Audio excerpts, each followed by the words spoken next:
Hey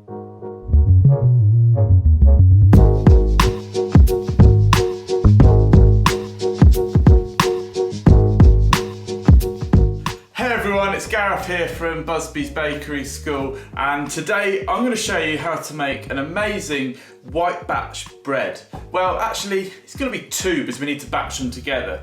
So this is a really cool recipe. It's really simple, and it's one of those recipes that you can kind of just leave, make, crack on with your day. Really simple to make, and yeah, we're going to do it in the mixer because hey, we're going to do this easy. So let's fold the collar down so I'm not Eric Cantona. Let's carry on. So we've got here 1.1 kilos of Canadian flour, really good stuff. Next up, we're gonna add some salt into it. We want 19.8 grams. So I'm just gonna chuck it straight into this guy here. And we want 22 grams of yeast. So with the butter, we want 49.5 grams. So we can call that 50 if we want to. Forget what my mum told me about it having to be perfect every time. 44. And what we're going to do is, using a cutting board, if we had one, is just try and chop it up as small as we can.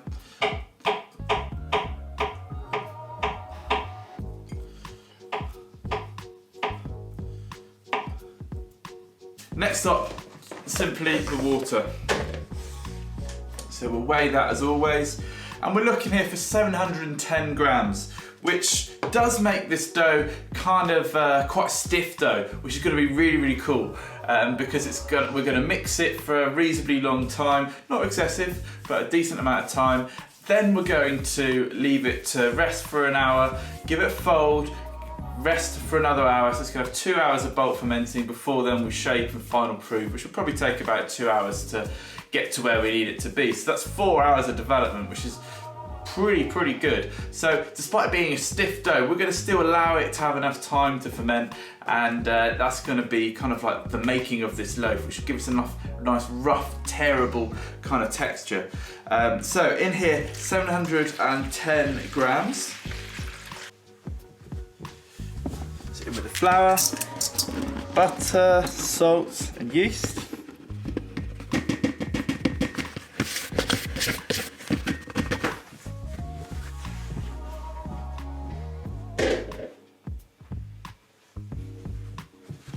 And then the water. And we'll start mixing for 5 minutes slow.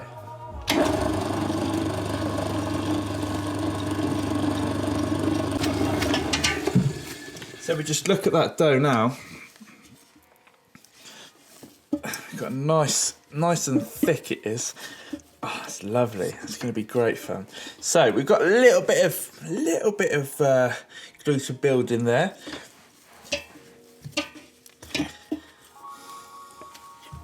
Let's get it onto fast and get to its potential.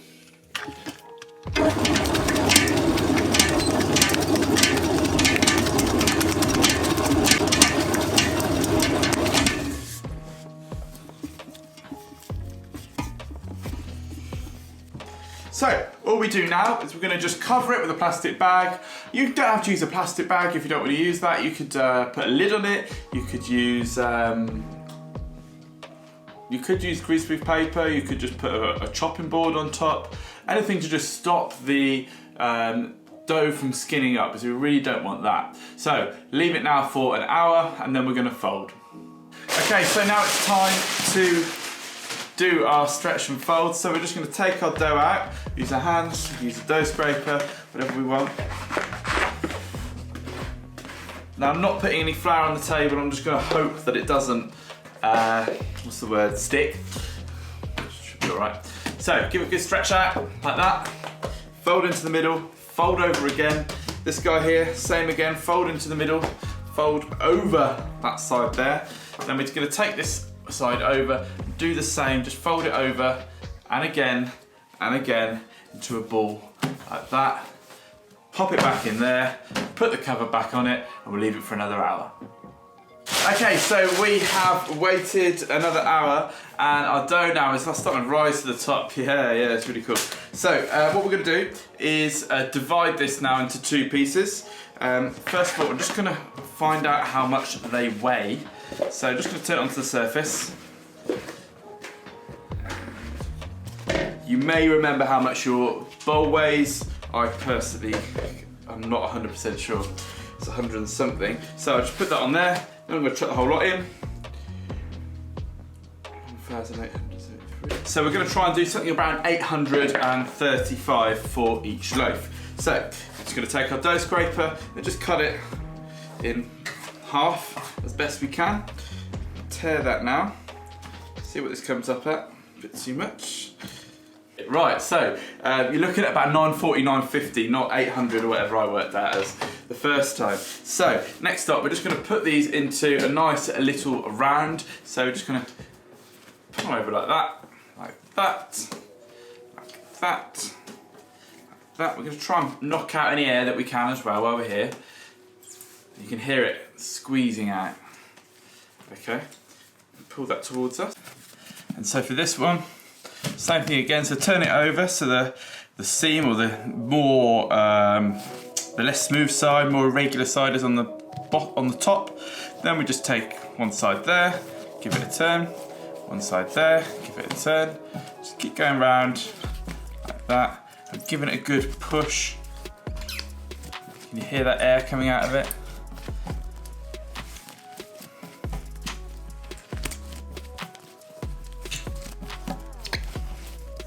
That little flatten I did there was just to push a bit more air out. You can go like this, push like that, so you're putting pressure on with your arm, your wrist, pull it back like that as well. That'll just knock out a little bit more air. Okay, so then to shape it, just grab it like that into a ball and then pull it backwards. Just a little bit each side. Fantastic. So this now is going to be left to rest, both of them together, and we'll leave them there for about 20 minutes. Okay, so it's been left to bench rest for 15-20 minutes, and let's just allow the dough to relax a little bit so that we can get a nice shape. And also when we're going to shape this, we're going to knock out a little bit more air, so we're going to have less chance of irregular bubbles and that going on in it. So I'm just going to put the one over there for now, and turn this upside down, and we can start shaping this one.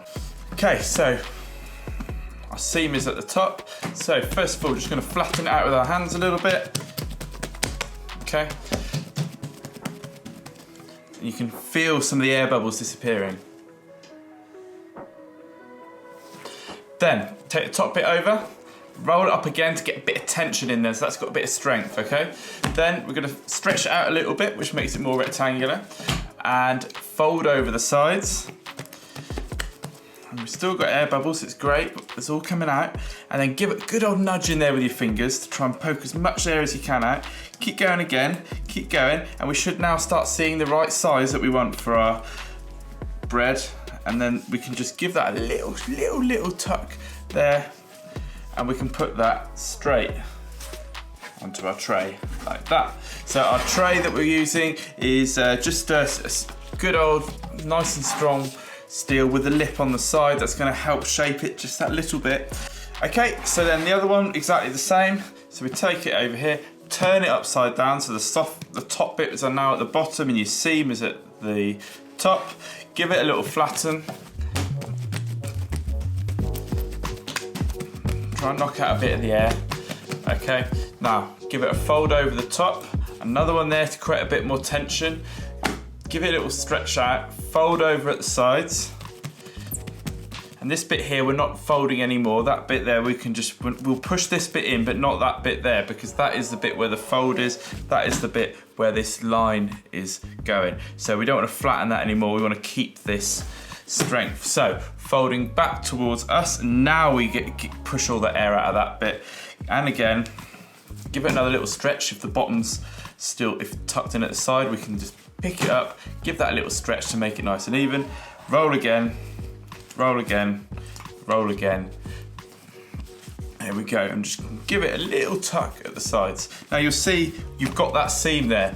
That's nothing, can you see that? That seam there, there's nothing to worry about. All we do is make sure that that goes on the bottom.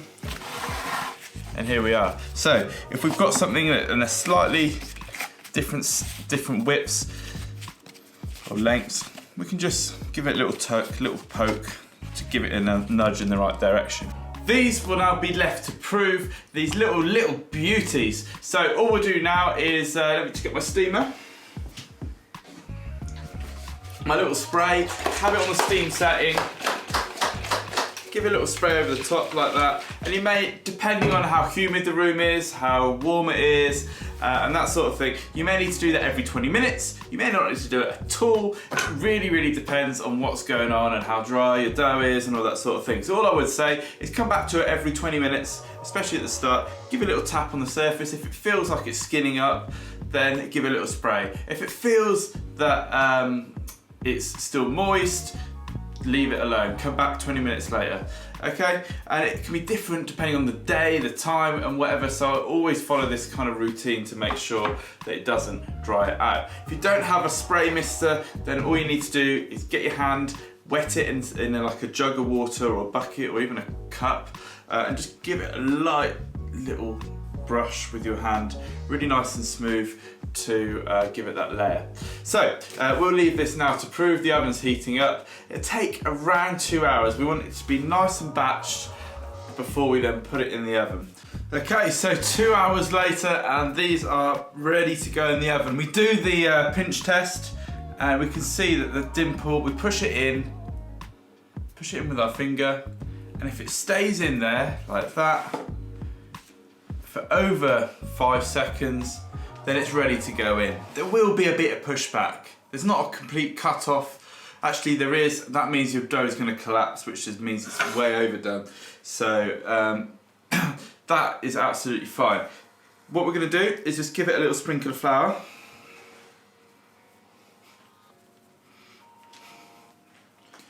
Next we're going to cut it, and for this one I'm going to just do one simple cut through the middle. You can try other things, but really we don't want to overcomplicate this. We want to get this quickly cut, straight into the oven, and that will give us a really good crumb and crust on our bread. So one like that, one like that. Okay, so in the oven it will go. It's preheated at 250 with on top of the baking stone. Then as soon as we put it in the oven, we'll drop it to 230 and we'll put the top heat on as well as the bottom heat, which has already been on previously. So the top heat will allow the top of the dough to bake really fast. So that means we're going to get this dough in and out relatively quickly. Now the reason for that is that we're going to get a softer crumb, and yeah, that's kind of the only reason really. So it's going to get a softer crumb, it'll be in and out hopefully about 15 minutes, depending on how powerful the oven is. So around 18 minutes later, let's have a look. Oh wow, these look amazing. And here we have these beautiful pair of batch bread. Absolutely amazing. So all we need to do now is transfer them onto a wire tray, allow it to cool. I mean, you could leave them in the tray anyway, to be fair. Not gonna make that much of a difference. But to speed it up a little bit, the cooling process, we'll chuck it on a wire tray, allow it to cool, and there. The smell is just amazing. I cannot wait to get into these. Now these breads have cooled down, just look at that. These are absolutely amazing. So what we do is just tear them in the middle like that, and that's how you get that batch look that is so common in supermarkets at the moment. It really is. If you look, there's kind of two types of sliced bread going at the moment. Some of them are just the tin in the square, and a lot of the rest of them are batch bread, which is where you get this lovely batch at the side, and just makes it easier for them to bake the bread. And I'm assuming it probably means they don't use a tin at all, so it saves them a bit of money as well in the cost of equipment. So let's just go. The smell is amazing. Let's just give it a cut.